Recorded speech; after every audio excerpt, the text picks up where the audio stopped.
Hello, and welcome to Hub Cymru Africa's podcast. I'm your host, Kath Morlongo, and I'll be leading you through this series as we discuss what's important to the Wales Africa community working in global solidarity. This is the first in a series of podcasts that are being recorded with support from the FCDO under the Small Charities Challenge Fund. As I'm sure you know, Hub Cymru Africa offer a range of support to the Wales Africa community. Whether it's help fundraising, one-to-one advice, networking or training you're looking for, our support is free. Just get in touch by emailing advice@hubcymruafrica.org.uk or have a look at the details in the podcast description below. Today we're talking about partnership. I'm delighted to welcome Hub Cymru Africa's very own Hannah Shepherd. Hello, Hannah. Hi, thanks for having me. Well, thank you very much for doing the interview. Can you introduce yourself to us, please? Sure. So I'm Hannah. I'm one of the development support managers here at the Hub, and I spend my time mentoring individuals and organisations, running trainings and events, and giving advice and support around growth, risk management, and best practice. Lovely. Sounds great. Thanks, Hannah. Can you tell us what we can expect from today's podcast? Who did you speak to? I spoke with two great women, Dominique Alonga from Imagine We Rwanda, which is a social enterprise based in Kigali, Rwanda, and also Amy Parker from Wales-based voluntary organisation Blossom Africa, working with communities in Uganda. And we talked about what makes a partnership across continents work, what makes them frustrating, and some ideas to turn it around. Shall we hear what they have to say? Yeah, sounds really interesting. Let's do it. Great. Okay, welcome Dominique from Imagine We Rwanda. It's great to have you here with me today, here with us. Thank you for having me. And welcome Amy Parker from Blossom Africa in Newport in Wales. Hi. Hi. Before we get started in our conversation about partnerships, it'd be great if you could both take a moment to introduce yourselves to the listeners and just tell them a bit about what perspectives you're coming from today. Dominique, if I could ask you to share first. I was going to say ladies first, but we're all ladies. And I'm a lady, so how did that work anyway? But yeah, thank you for having me. I'm very excited to be part of this conversation. It's very important, and I just look forward to learning and having fun as I learn as well. I run a social enterprise here in Kigali, Rwanda, and we've gone through quite a few partnerships that have worked and some that have not. So I'm very excited to be sharing my journey. I'm very passionate about education. I'm an author. And I'm a publisher as well. So, yeah. Great. Thank you, Dominique. Amy, if you take a moment to introduce yourself. Sure. So I'm Amy Parker from Blossom Africa. We're a charity based in Wales. We've been operating since 2012 and we're supporting communities in Uganda to adapt to climate change.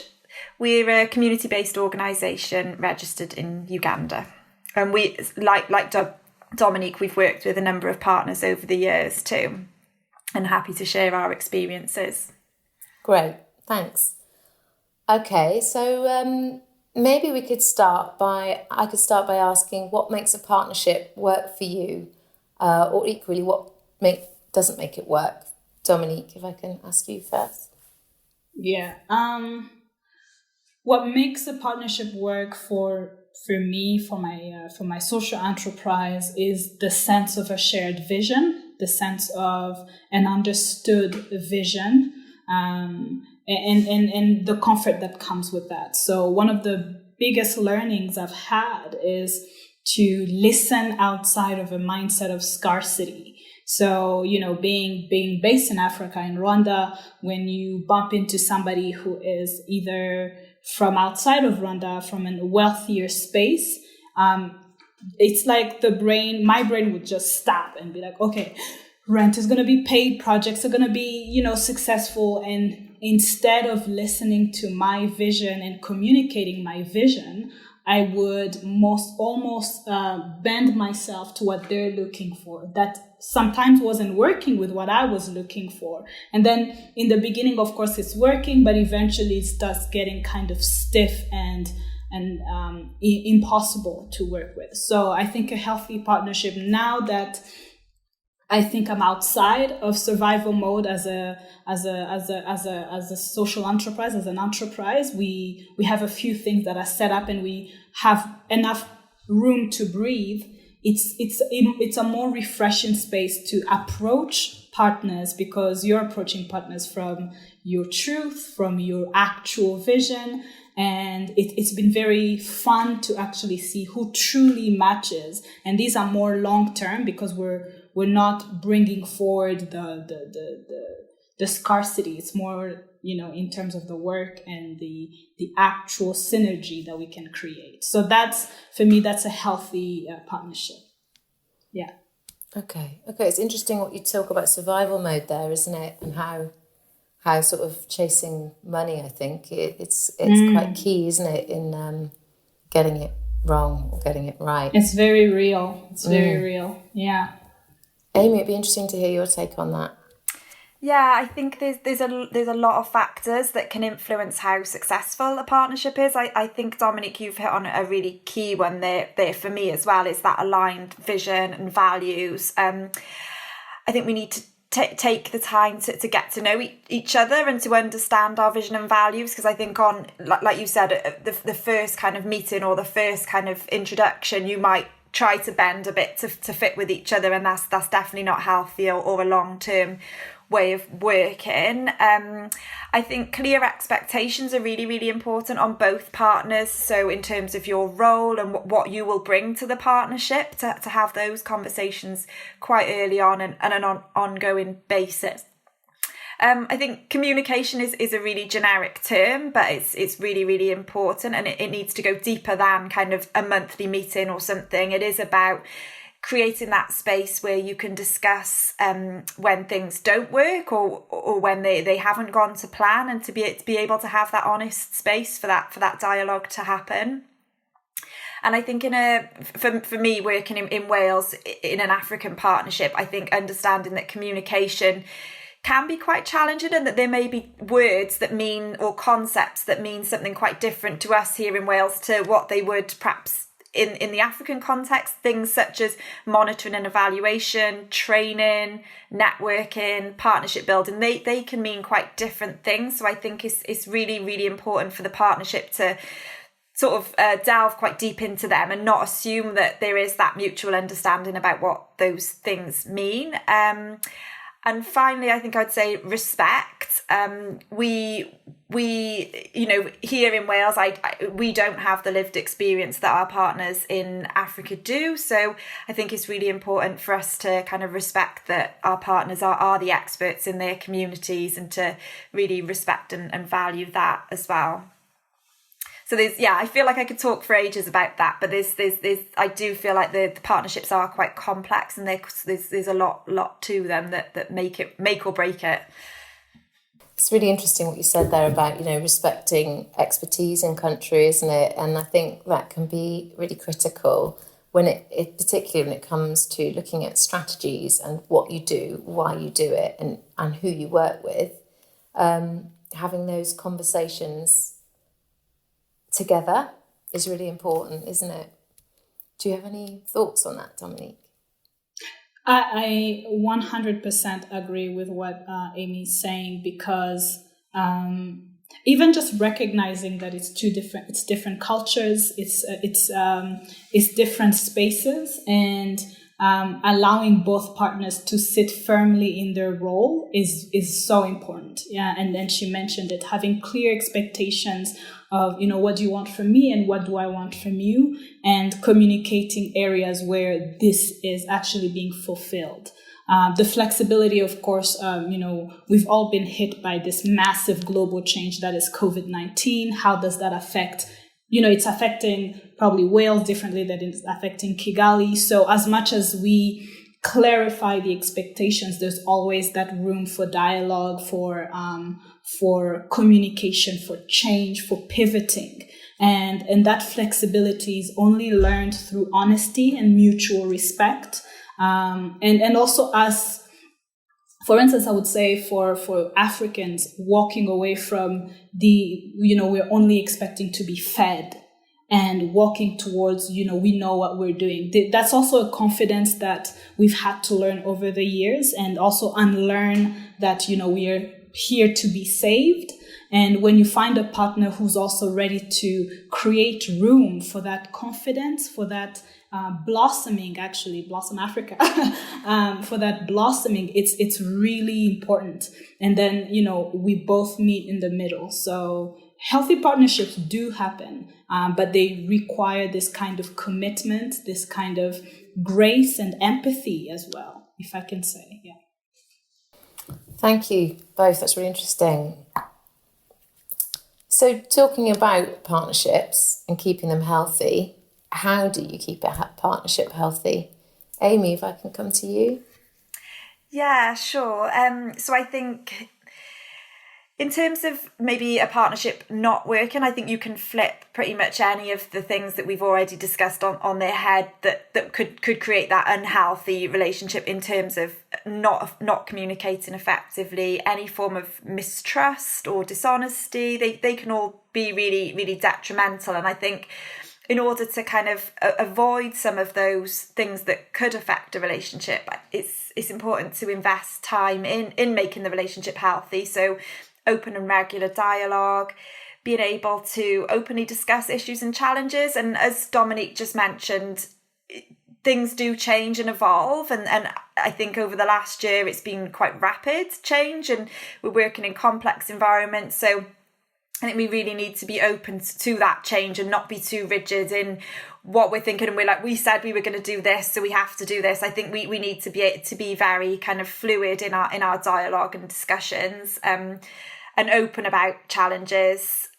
I think I've already mentioned this, but that space to say when things aren't working, without fear of any kind of repercussions, because I think that can be quite a common issue, in terms of worrying that maybe, like we were saying, the money might not come if things aren't progressing at the rate that they were expected to. So to kind of tackle that and not let issues build up. So if there is a challenge or an issue, to try and discuss it quite openly. And I think that really helps to keep the relationship healthy.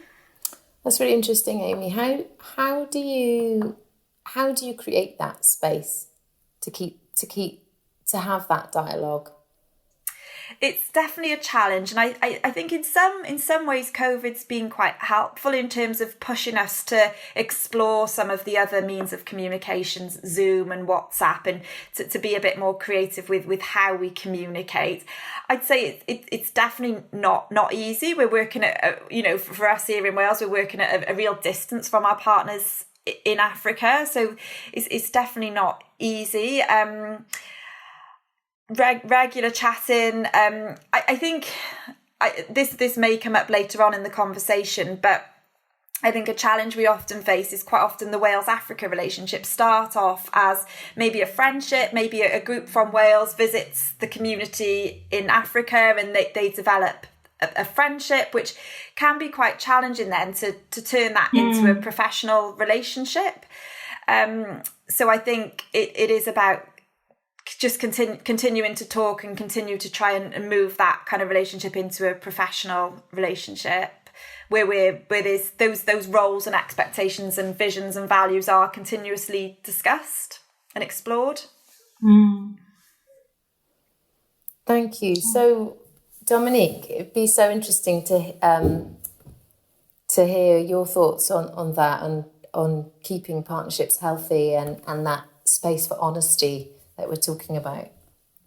Well, my personal experience in the early days. So my organization started in 2015, and our goal was, as Amy said, it was a bit blurry because some of these things happen as you're actually on the ground. And I think sometimes I usually say to choose a partner.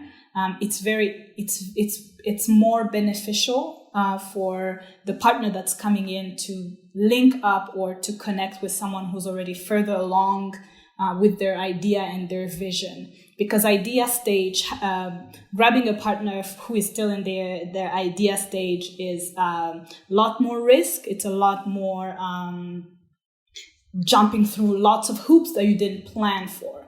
But so yeah, I've had to recognize that some of the partners I've had, I was the one who still had to figure out, who am I? What is Imagine We trying to become? And I think the partners that joined our journey in those early days suffered more than the ones that are joining when we have a clear-cut view and vision of where we're going.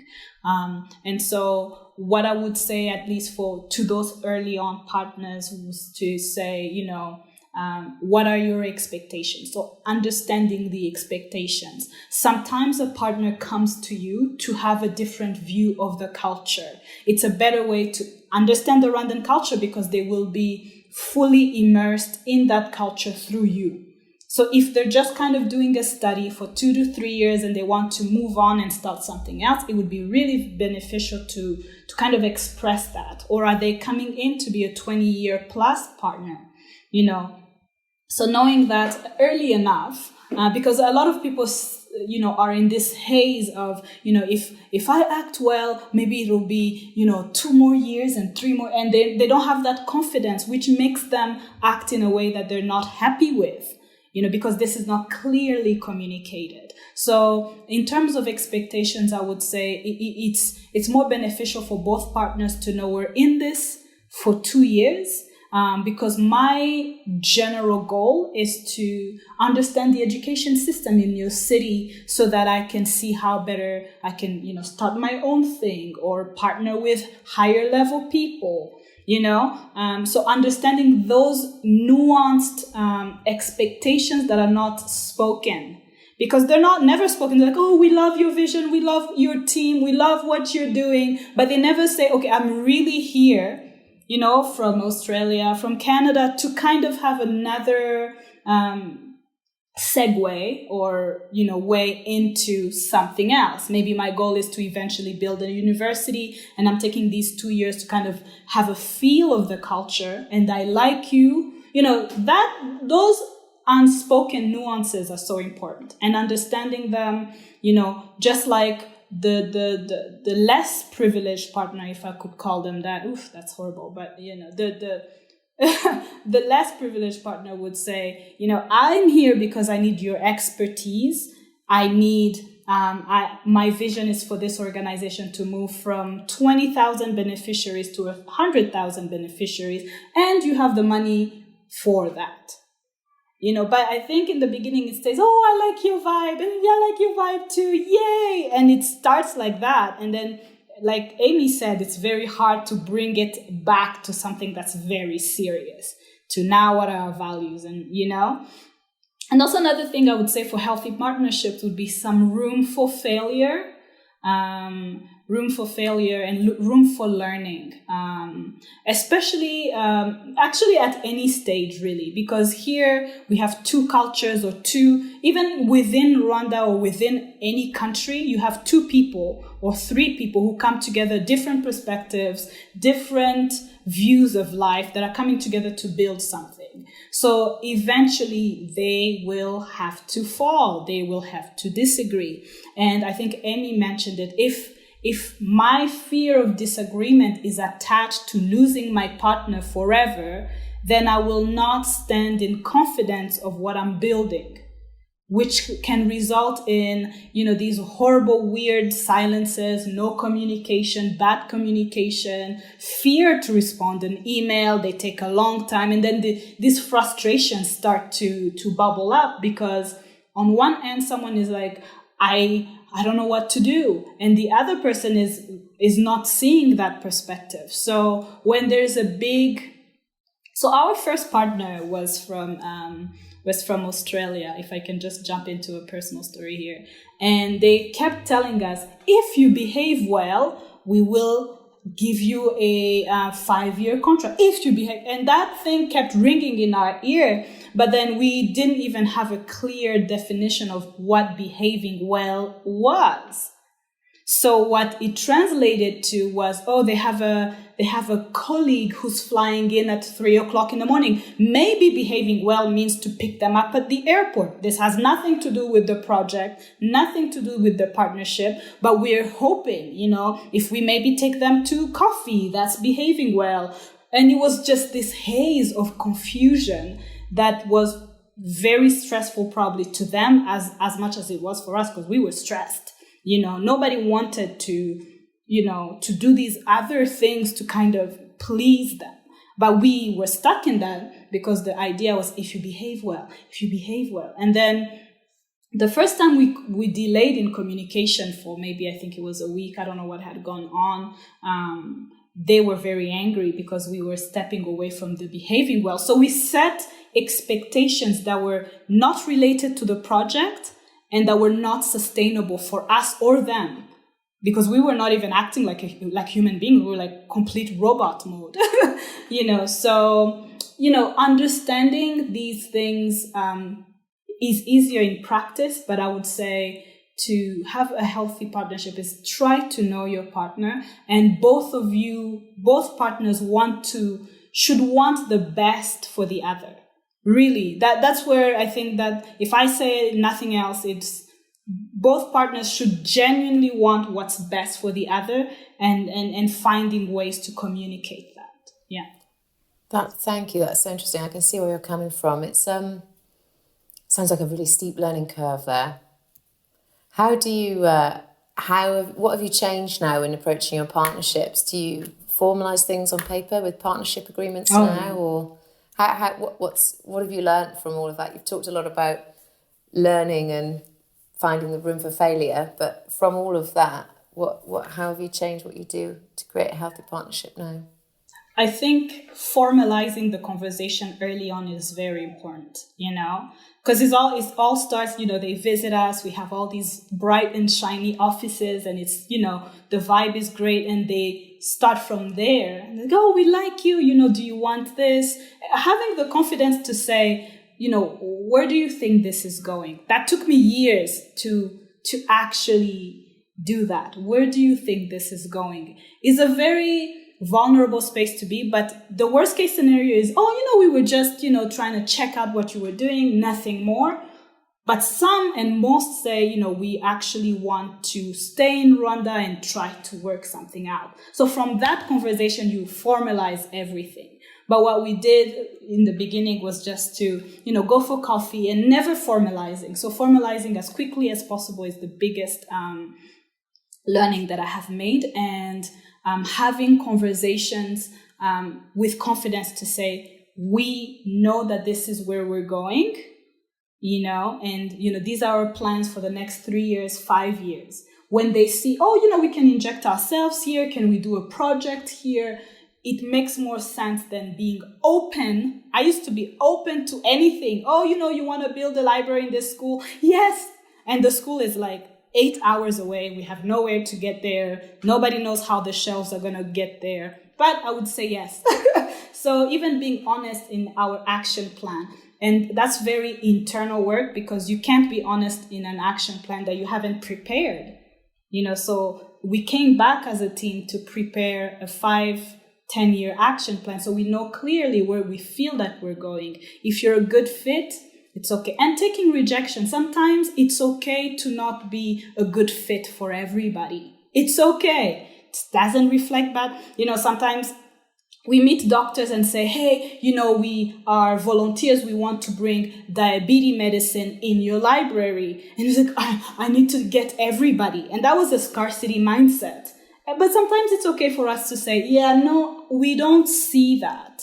And that's a learning that I did. We don't see how diabetes medicine would fit into our program, or we don't see how you having a soup kitchen that you want us to start cooking and washing the kids as they read.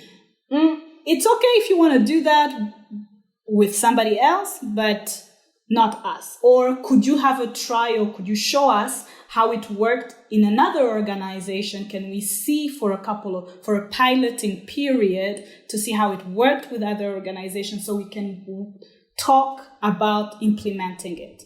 So these conversations were very hard for me to have, but I'm so glad I've learned to have them. Yeah. Thank you, Dominique. That's so interesting. Amy, I'd be interested to hear what you think from your perspective. You know, we've talked a lot about timeframes and learning and frustrations and formalising. And yeah, I'd just be interested to hear what your thoughts are.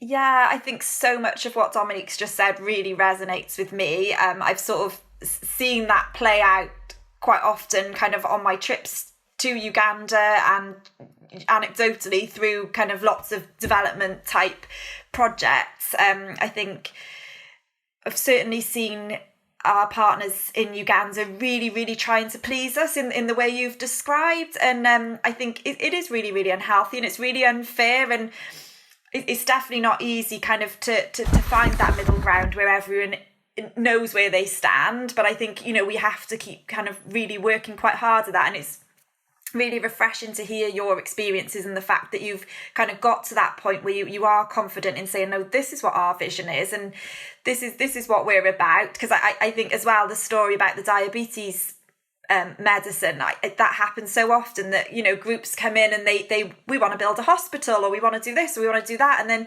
you know, there are partners out there that will say, yeah, we can do that. And it's quite scary really to think that these kind of this is the way that partnerships evolve. And I think it's kind of absolutely not the right way for partnerships to evolve. And I think it's good to kind of be really honest that these things do happen and that it's not good practice and there is another way of doing it. So I think finding the fit is really, really important, and being honest that a partnership might not work, and but for both partners to have the confidence to be able to say that is really, really important. Amy, thanks. I wonder then if we can talk about a power imbalance. It's what you're talking about here, isn't it? Is an imbalance, you know, especially, Dominique, you nailed it when you said coming from a perspective of scarcity and getting out of that mindset and finding your confidence. Yeah, I just wonder what your thoughts are on how you address a power imbalance. Amy, if we could start from your perspective, maybe. Yeah, this is something I've definitely struggled with over the years and has quite possibly led me to make some mistakes. I'd say now more than ever before, I feel like I have more of a clarity in terms of what the relationships should or I'd like them to be like, and it's a much more professional relationship than perhaps we started off with back in 2012. The imbalance quite often comes from the fact that us in our case, we in Wales tend to be the funder, and I see, but how I try to see it now, in rather than us being the funder and giving the money to Uganda and the communities there needing to kind of adapt and provide what we want them to provide, it is that professionalism that you would see, for example, in Wales. There's lots of funders in Wales that fund community projects, and there's just it's a professional, clear relationship. The delivery partner on the ground is responsible for developing their project and delivering and reporting back to the funder, and the funder is responsible for giving the funds and monitoring the project. So if we see it in that way that we're very used to here, and kind of using that model in our African relationships, I feel is the right way forward. I do think there's, in my experience, a real danger of things being left unsaid. For example, we don't like to ask for more information for fear of micromanaging our partners in Uganda or suggesting that we don't trust our partners. So I think that's the power plays into that, because I think sometimes we're kind of trying so hard to not be like, to demonstrate that power in that way that we leave things unsaid. So I think, again, it goes back to those clear expectations and open conversations. So I think, the professional relationship is really, really important. And if the arrangement is that our role here in Wales is to raise funds and to monitor projects, and the partner's role is to deliver the project and report back, then these are agreed objectives that we can work on. I think there is that sweet spot in the middle where you collaborate and you say, oh, actually, I think that could work really well. And, the way you work together, like you would in a partnership here in Wales with a Wales funder and a Wales organisation delivering the project. So I think, having your clear roles, but that kind of middle ground where you work together and make joint decisions can tackle some of that imbalance. Thanks, Amy. That's really interesting to hear where you are. Dominique, where can we hear about what your thoughts are on how you can tackle a power imbalance? Well, yeah, definitely. I like the what she ended with, which is, if it was two Wales partners, how would you act? How would this whole thing play out? And that's one thing I started to do with my organization is, if these people were Rwandan, what would I do? How would I be communicating? How would I act physically? How would I show up? And the more I just started to kind of think about it that way was very helpful, because one of the things that we really, really cannot forget to put in place is the history of Africa with colonization and some of the consequences that have come, not only economically, but also very strongly psychologically, because the bending of the mind was one of the best tools that were used to, get people to be subservient and all that stuff. And so some of the education system, all the systems still have the results and the remnants of colonization. So when a child or a young person or even an adult sees somebody who's white, they bend, not even consciously, they just bend. They have to, we need to do whatever they say. We need to agree to whatever they say, would rather suffer trying to figure how to do it rather than tell them that we can't, and that's a very honest fear that a lot of people have. So one of the healing, I would say, and it's going to take a few years for the psychologically colonized mind to change. But one of the healing is to raise our self-esteem. So one of the things that I tell partners is, when you come to Africa for the first time, make sure that if you have a consultant from Africa, to be the spokesperson. So they are able to see that respect that, from both sides, and they know the nuances of the culture. A lot of partners, external partners, what they would do is come and establish, we are here to save you, we're here to help you, which is something that has been done over the years. So all of a sudden, expecting this confidence to just come out of nowhere is very hard on both parts, So we've been encouraging, make sure when you come on ground, see if you can have African volunteers or consultants to do some of the heavy lifting in communication and in establishing the early days of partnership. So they actually are establishing it in a more comfortable place.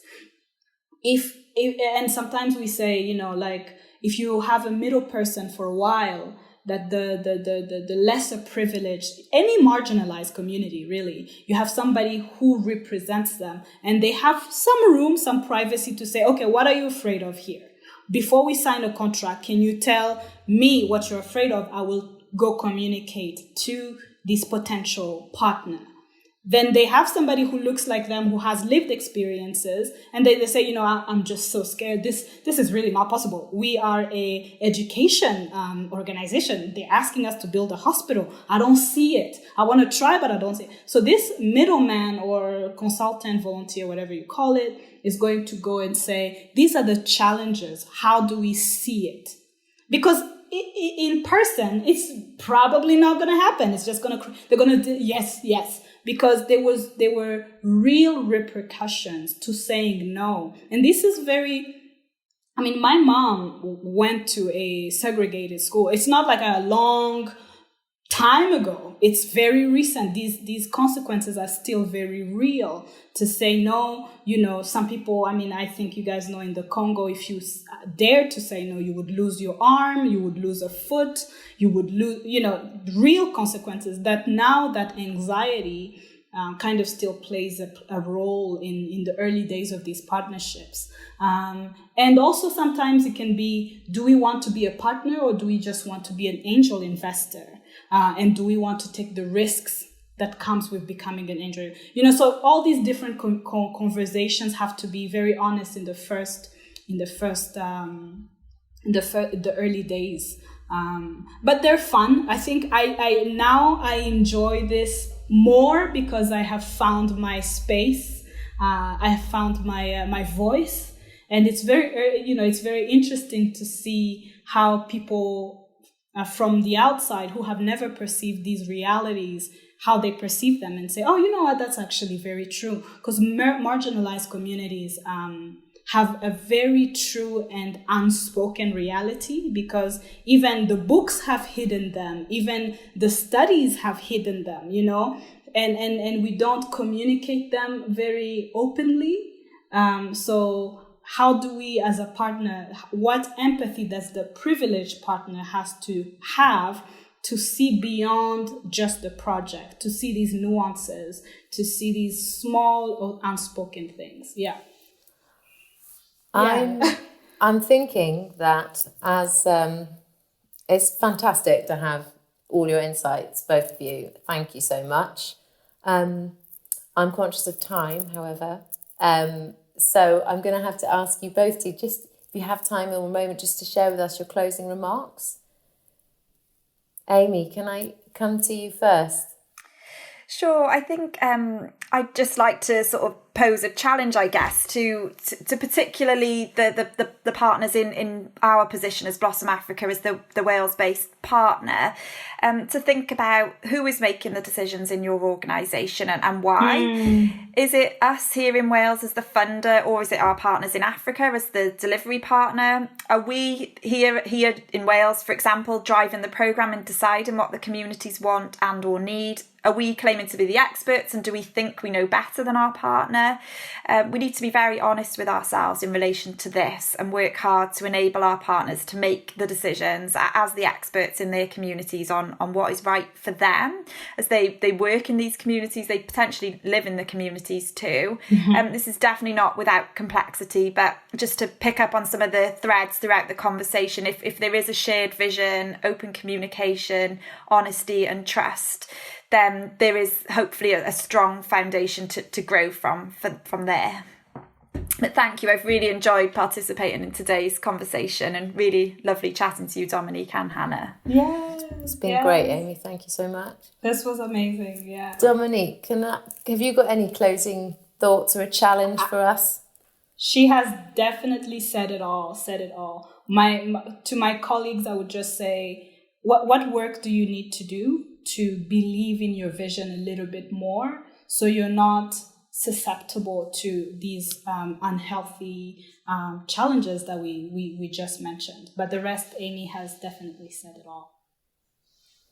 Great. So it's just up to me to say a huge thank you to you both for sharing, your experiences of working and living this work for many years. So it's given me a lot to think about and take away. So thank you both. All right. Thank you. Thank you. Oh my gosh, that was brilliant. Thank you, Hannah, for bringing us that recording. How was that listening back to it just then? I know, right? Those two women really blew my socks off. I mean, I really connected with what they had to say and the examples they gave. It resonated with my own experiences. Definitely, yeah. I'm with you on that. So there was a couple of key points that I found really helpful. Do you mind if I share them with you? I'd love it. I really liked Amy when she was talking about communication and respect. She was saying how we need to build that trust to talk when things go wrong. Because it sounds really easy to say, okay, let's talk and just tell each other when things don't work. But in real life, there's lots of nuances, and it's not always that easy to feel that you're trusted and that you know, your views are going to be valued and listened to, especially when funding is involved. So I think she raised a really good point about that. Yeah, for me, there's always such a power imbalance when there's a one-way money flow. Yeah, it's a key point. Yeah, definitely. And Dominique followed on really well from that when she was talking about understanding the history. You know, I think it's really important for us to consider what is the context and the history of the people we're working with. How does that play into our interactions with them? What does it mean for the people you're working with? Yeah, you know, I think it's important for us to all recognise that there are these unconscious assumptions and biases, you know, they're present on both sides. And being aware of it can help us, you know, take those steps to address that and really create an equal partnership. Yeah, she spoke really eloquently on that. Yeah, you're absolutely right. It's about partnership and how do we communicate well with each other and understand each other's perspectives. And history plays such a big part in our work. We really need to take time to understand it, don't we? Yeah. What about you, Han? What was your biggest takeaway? Well, for me, hearing Dominique talk about all those extra activities, you know, the being good, which people do to please their partners when they're coming from a place of scarcity. So, you know, I feel that for anyone listening to this podcast, I feel that we should really reflect on that. You know, what's your experience with partners on it? Yeah, I can definitely resonate with that, and both. It happens, you know, both here in Wales with funders in Wales and partners in Wales, and I'm guilty of doing it overseas when I've been working overseas. It's too easy to say, "Oh, could you do me a favour?" And I think sometimes we need to take time to think, is that appropriate? Is it okay to be asking for these additional favours? Yeah, and that comes on to that other point about her challenge for partners overseas. Are they ready to partner? Have they got their vision and mission? You know, Dominique shared a bit about her own journey to get to that point where she was able to say, no, this isn't going to work for me, and to be able to articulate what it is that she wanted, and also being able to partner with people for a distinct amount of time. So, you know, when you're thinking about your partners or your potential partners, are they ready to partner? You know, there could be work that they need to do first to articulate what they want to achieve. Yeah, absolutely. And again, it works both ways, doesn't it? You know, as an organisation based in Wales, how far along that journey are you? How well are you? Have you managed to plan out what you want to do and how you want to do it? And have you evolved into being really sure about what is your area of work, what is niche to you? And so, yeah, these conversations need to be really open and transparent when we're talking about how we want to work together in partnership and what we think the future could look like. You know, the other thing that Dominique said, which builds on that really, is that her suggestion of having a local consultant or volunteer working with your potential partner as a middle person, to just support the developing partnership and just provide that buffer, that space to just say no. And someone to ask those questions that maybe you're uncomfortable asking, or maybe you don't even think to ask. Yeah. It's a really great idea, yeah. And then for Amy, you know, really bringing it back to reflecting on our own role and where we cross the divide. I love it when she talked about, would we work like this if we were funding in Wales? And where should the decisions be made? You know, I feel that if you're honest with yourself in your partnership, those questions will get to the heart of your ethics in that. You know, you may be friends with your partners, but really a professional approach is there to protect and support you from unconsciously undermining each other. Yeah, Yeah, absolutely, Han. I mean, it protects you on both sides, doesn't it? Like, it helps both people feel secure in the relationship, so that, yeah, it's not based on friendship alone. There's a professional kind of framework that supports that and supports how you work and how you deal with issues if they arise. All right, lovely. Well, Hannah, thank you very much for your wonderful guests, Amy and Dominique, and thank you to all of you for giving us your time and sharing your experiences. And Hannah, thank you for organising such an interesting interview. Oh, my absolute pleasure. So that's a wrap for today's podcast. Our next podcast is going to be looking at grant writing, so keep an eye out for that. In the meantime, you can find out more about Hub Cymru Africa's work by visiting our website on www.hubcymruafrica.wales. Or email us at advice@hubcymruafrica.org.uk. Excellent. Thank you very much, everyone. Bye. Bye.